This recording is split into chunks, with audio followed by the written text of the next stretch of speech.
राधे राधे दोस्तों।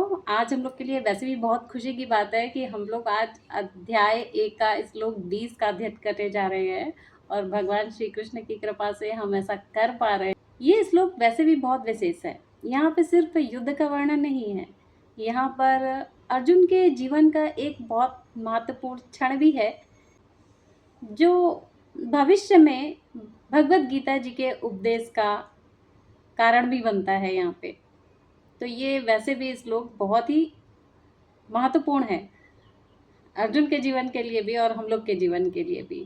तो मिलकर बोले जय श्री कृष्ण, जय श्री राधे और अपनी यात्रा को हम लोग शुरू करते हैं। तो व्यवस्थितान दृष्ट्वा धार्तराष्ट्रान् कपिध्वज प्रवर्ते शस्त्र संपाते धनुरध्यां पांडवा ऋषिकेशा तदा वाक्यमिदमः महिमते।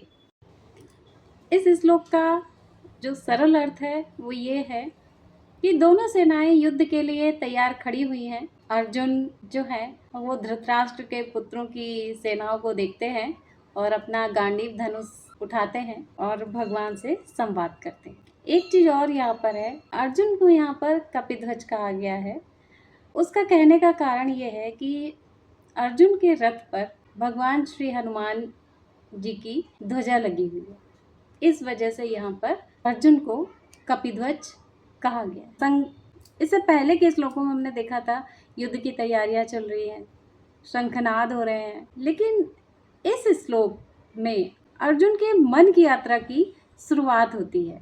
ये वही क्षण है जहाँ एक महान योद्धा अपने सामने युद्ध नहीं, केवल अपने परिवार के लोग, अपने गुरुजन को देखता है। इस श्लोक में अर्जुन को कपिध्वज भी कहा गया है और उसका कहने का कारण यही है कि उनके जो रथ पर हनुमान जी की ध्वजा का लगा होना।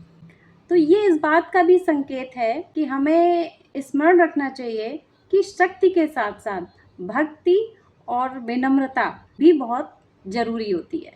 हर व्यक्ति के जीवन में कुछ विपरीत परिस्थितियां आती ही हैं और उस समय एक कठोर निर्णय लेना ही पड़ता है। तब उस समय ना तो हमारी बुद्धि और ना ही बल के बेसिस पर हम उसको ले सकते हैं। उसे लेने के लिए हमें ज़रूरत होती है धैर्य की, हमें ज़रूरत होती है विवेक की और एक अच्छे मार्गदर्शक की। तो इन बातों को ही ध्यान में रखते हुए अर्जुन भी जो हैं वही निर्णय लेते हैं और वो अपने सारथी श्री कृष्ण भगवान की शरण में जाते हैं।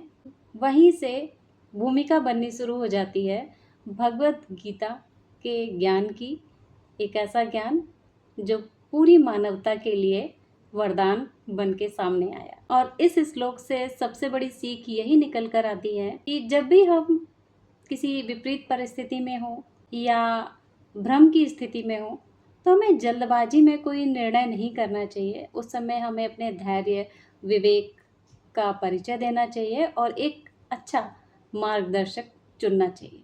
तो आज की व्याख्या अगर आपको अच्छी लगी है तो आप इसे अपने मित्रों और परिवार वालों के साथ में साझा करें और ऐसी ही भगवत गीता यात्रा को जारी रखने के लिए मेरे साथ जुड़े भी रहें। जय श्री राधे, जय श्री कृष्ण।